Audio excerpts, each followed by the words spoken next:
menggunakan alat untuk riset, untuk penelitian, kita itu butuh memvalidasi instrumen dulu. Instrumennya apa? Contohnya instrumen wawancara. Mulai dari yang kemarin Bapak Ibu bikin itu, yaitu ada wawancara, ada observasi, terus Bapak Ibu bikin kisi-kisi. Jadi itu kan instrumennya, ya kan? Validasi instrumennya. Terus bagaimana dengan soal kognitifnya atau tes soal tesnya? Kalau soal tes itu kita butuh validasi lagi, yaitu validasi uji coba terbatas. Jadi kalau untuk instrumen hanya butuh di validator instrumen saja. Sedangkan kalau untuk soal tes ataupun soal pretest kognitifnya, untuk mengukur kognitifnya, itu kita butuh validasi uji coba. Jadi kan Bapak Ibu bikin nih soalnya, kalau seandainya di pretest posttest kan bikin soal kognitif, mengukur kemampuan awal dulu. Jadi ketika Bapak Ibu mengukur kemampuan awal itu, ya kita harus tahu dulu soal ini bisa nggak dikerjakan oleh siswa di kelas tersebut. Maka kita lakukan yang namanya uji coba terbatas. Ketika sudah dilakukan uji coba terbatas, nanti instrumen yang dinyatakan atau soal yang dinyatakan valid atau bisa dikerjakan oleh peserta didik, itu Bapak Ibu bisa bagi menjadi dua. Yang ini digunakan ketika pretest, yang ini digunakan ketika posttest. Nah, makanya ada validasi instrumen evaluasi untuk penilaian.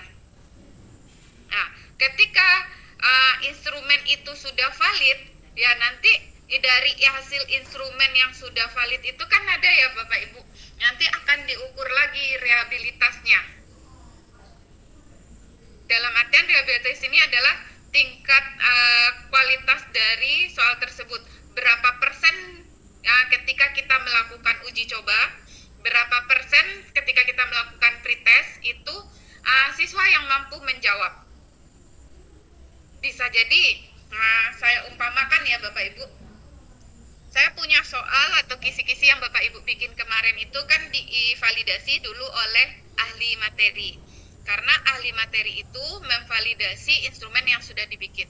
Tetapi yang dinilai dari ahli materi itu adalah bahasanya, indikator, mulai dari indikator dikembangkan menjadi indikator soal, dikembangkan menjadi soal. Yang dilihat oleh ahli materi itu adalah bahasanya. Karena kenapa?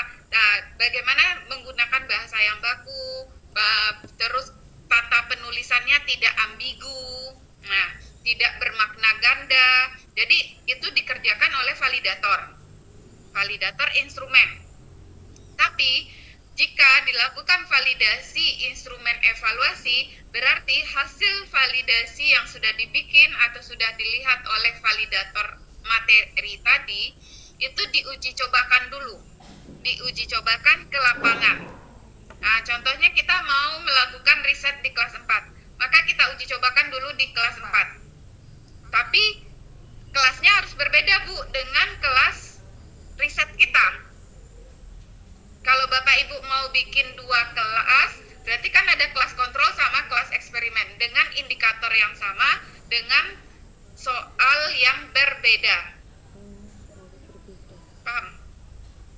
Indikatornya sama, tapi soalnya beda. Contohnya, Bapak Ibu tuh tujuannya adalah siswa mampu melakukan penjumlahan dengan bilangan genap. Berarti soal pertamanya yang akan digunakan atau diuji cobakan mungkin Bapak Ibu sediakan 3 atau 4 soal. Karena kenapa? Mungkin 2 tambah 2, 4 tambah 4, terus 6 tambah 6, 8 tambah 8. Mungkin saja ketika Bapak Ibu melakukan uji coba terbatas, yang bisa dikerjakan siswa hanya 2 tambah 2, 4 tambah 4, dan 6 tambah 6. 8 tambah 8 siswanya masih sedikit, karena hitungannya kalau di kelas rendah itu sampai 20, anggap seperti Jadi yang nanti ketika Bapak Ibu uji instrumen validasi evaluasinya, maka yang valid itu mungkin soal pertama, kedua, dan ketiga. Soal keempat tidak valid karena tidak ada siswa atau tidak rendah siswa yang mampu menjawab pertanyaan tersebut.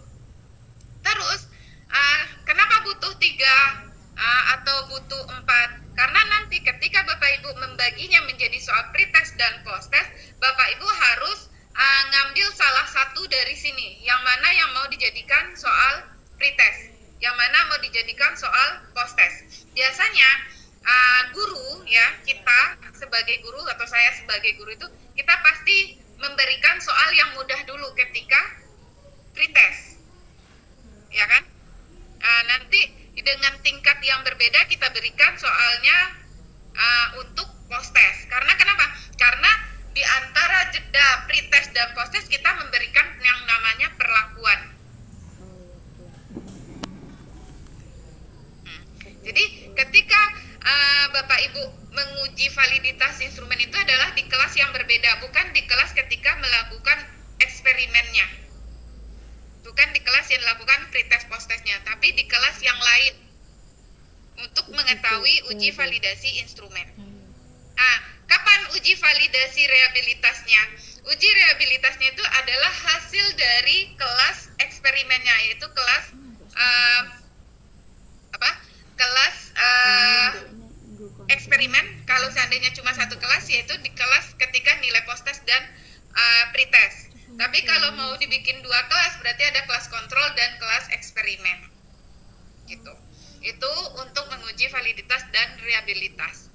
Terus berikutnya, sebelumnya ada yang mau ditanyakan Bapak Ibu? Ini ya sudah 2, rehabilitas dan validitas, sebelum masuk ke pengolahan data evaluasi. Share screen-nya belum, Bu. Oh, iya, tidak ada share screen-nya, Pak. Nanti saya bagi di PDF karena ini enggak ini.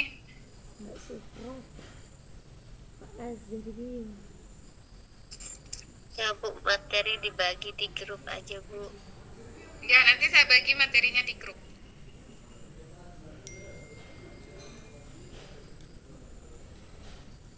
Ada yang ditanyakan terkait dengan validitas instrumen evaluasi dengan rehabilitas instrumen evaluasi?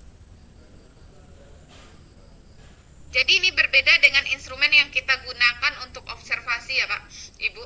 Karena instrumen yang kita gunakan untuk observasi atau wawancara itu biasanya cukup di validator saja.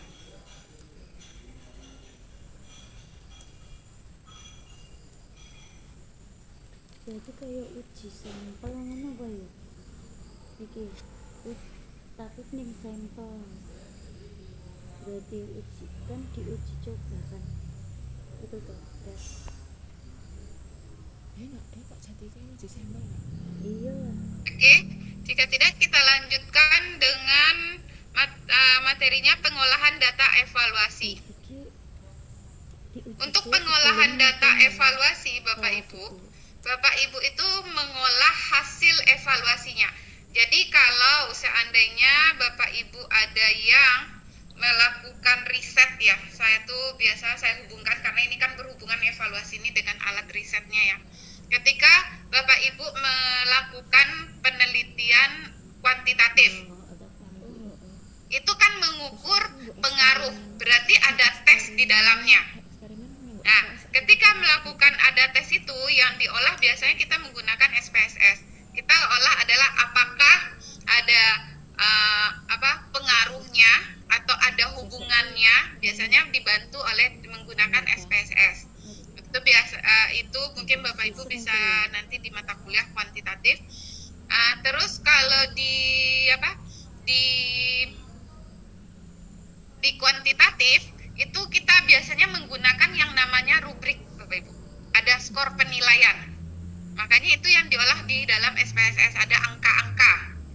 Ini secara sederhana saya menyampaikan ya, secara angka-angka. Sedangkan kalau pengolahan data evaluasi hasil kualitatif ya, ini kan bentuknya deskripsi, bercerita. Dari apa? Dari instrumen yang digunakan tadi, seperti observasi, wawancara.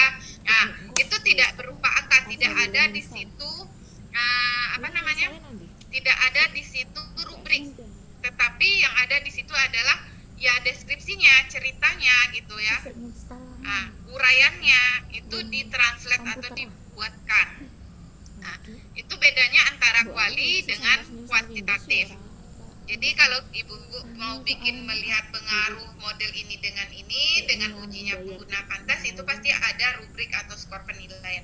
Sedangkan untuk penelitian kualitatif, Bapak Ibu harus siap-siap untuk bercerita sedetail mungkin dengan indikator-indikator dari teori-teori tertentu.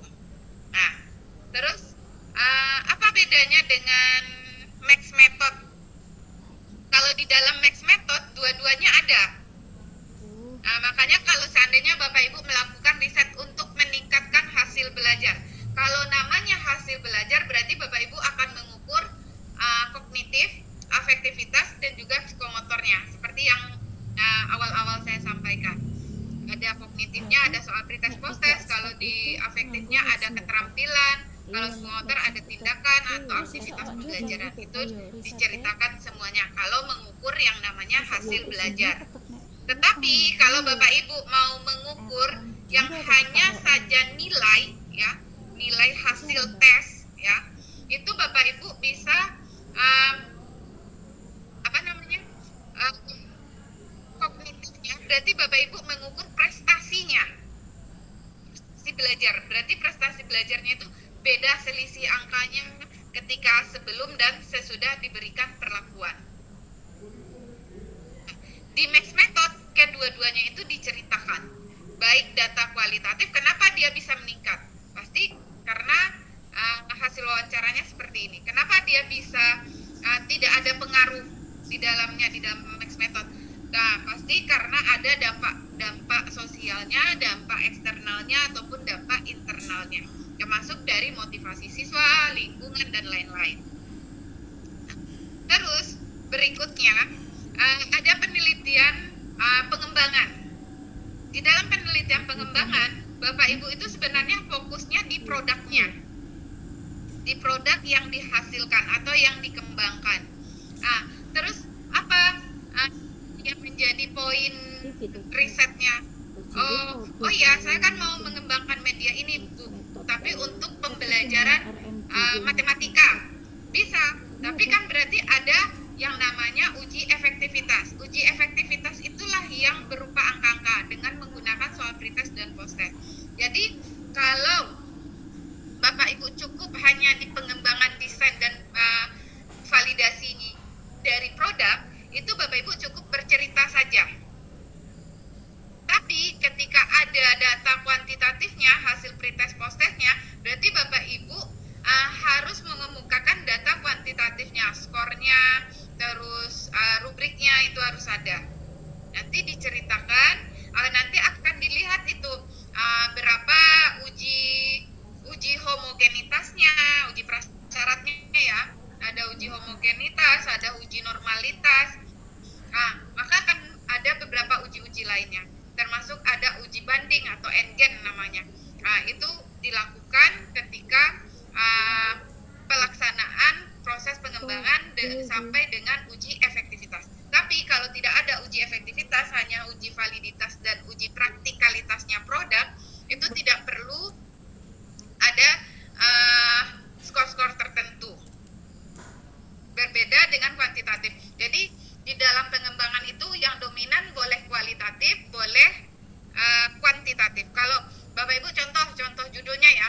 Contoh judulnya adalah pengembangan media pembelajaran berbasis Canva untuk meningkatkan prestasi belajar matematika materi bangun ruang. Nah, berarti Bapak Ibu akan bercerita tentang uji efektivitas materi bangun ruang setelah menggunakan media Canva. Tapi kalau Bapak Ibu hanya bikin pengembangan media pembelajaran berbasis Canva dalam pembelajaran matematika, berarti cuma sampai uji praktikalitas. Jadi Bapak Ibu cukup mengetahui menurut guru ataupun siswa apakah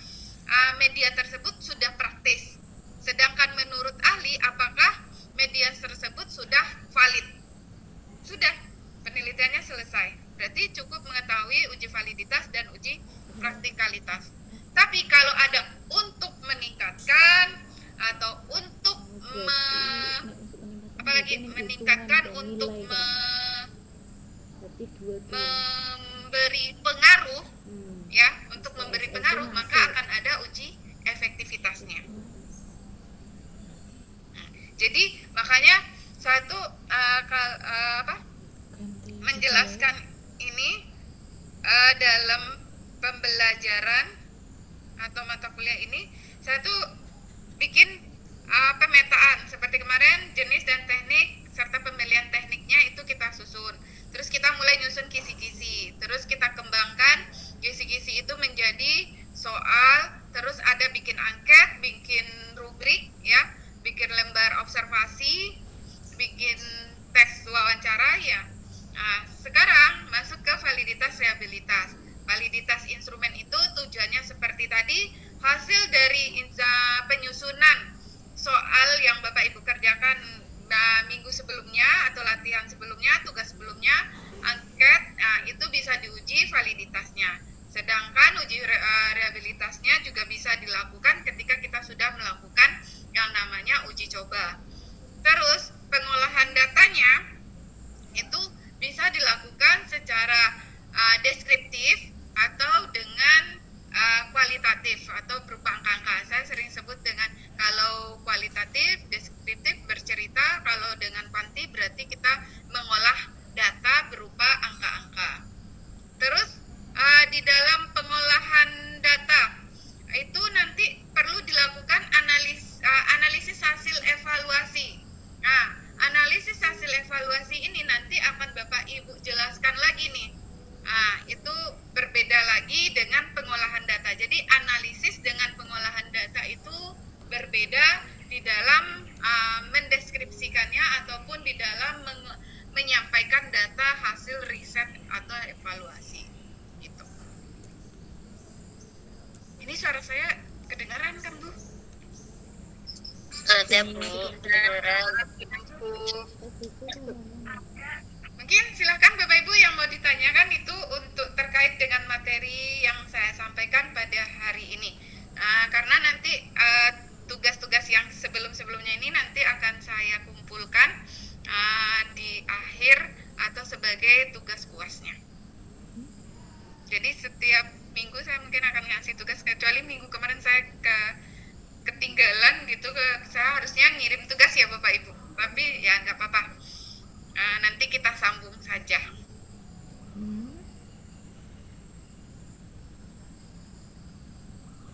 Oke, ada yang ditanyakan Bapak Ibu?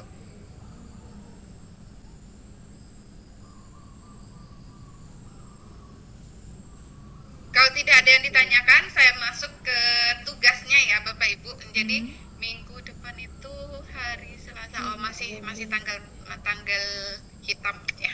Semoga saja tidak ada ujian lagi karena ini ngejar untuk tanggal 20. Jadi kita di PGRI itu punya jadwal yudisium itu sebelum tanggal 20. Jadi karena ini akan wisuda di bulan Juni atau Juli, ini agak mepet, banyak ujian ya. Saya mohon maaf karena saya nguji tidak hanya di S2 tapi juga di S1. Jadi kadang siang di S2, pagi S1 atau siangnya malah saya full di S1 gitu. Tugas Bapak Ibu dari yang kemarin itu kan soalnya sudah dibikin ya Bapak Ibu. Kisi-kisinya juga sudah ada ya kan. Kalau untuk uji implementasinya mungkin kita tidak bisa lakukan dulu ya, kita skip dulu. Tapi untuk validasi rehabilitasnya juga kita skip. Hanya saja yang Bapak Ibu saya minta itu adalah membuat sebuah proposal mini ya, proposal mini, di mana proposal mini ini Bapak Ibu bikin. Yang pertama itu adalah kan judul, latar belakang, terus rumusan masalah, tujuan, karena rumusan dan tujuan ini sejalan. Manfaat penelitian nggak usah dulu karena itu kita skip dulu. Manfaat penelitian di skip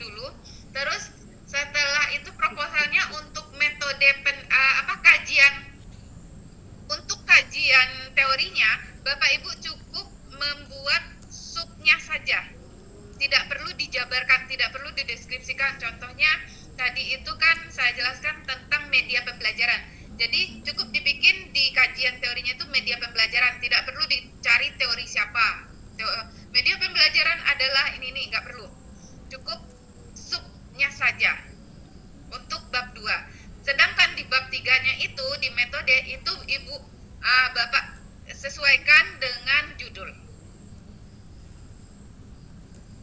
Nah, cukup sampai situ. Nanti saya harapkan hari Senin sudah masuk di drive ya. Hari Senin sudah masuk di drive sehingga bisa saya cek. Jadi Bapak Ibu tugas yang kemarin itu soalnya mungkin Bapak Ibu sudah bikin matematika, berarti diarahkan aja ke matematika. Kalau seandainya bikin yang bahasa berarti diarahkan ke bahasa. Atau yang lain, IPA ke IPA gitu, boleh. Supaya tidak banyak ini. Oke, ada yang ditanyakan? Mana konsentrasi? Ini kayaknya Pak Mahathir esok ada ini ya, ada seminar ya. Ada Bu sebagai moderatornya di ruang Iya, 8. tadi saya ini. Maaf Bu, mau tanya. Ya, silakan Pak.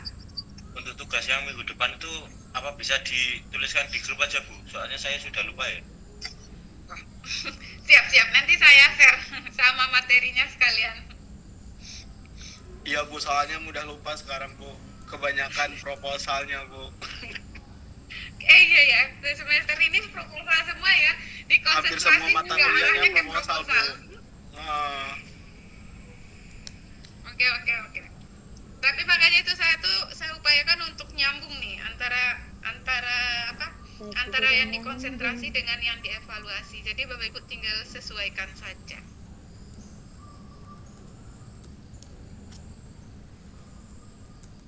Oke. Masih ada yang mau dikemukakan atau ditanyakan Bapak Ibu? Atau cukup? Kalau cukup kita dokumentasi, silahkan on cam seperti biasa. Orang melu balik itu sama Mas ya. Yuk, Oh iya, iki aku ono loro lho. Denny, Bu Teresia. Di rupanya dia. Ra ono lho.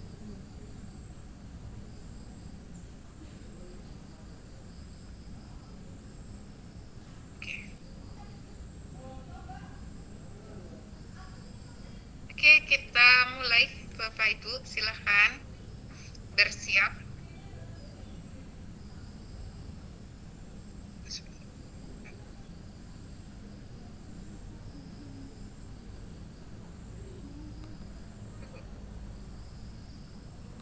Oke, ini Bu Teresia tidak ikut? Bu Fitri? Oke, baik, kita mulai 1, 2, 3. Oke, silakan Bapak Ibu juga kalau mau, silakan nanti kita share karena sudutnya akan berbeda ini. Karena tidak semuanya nanti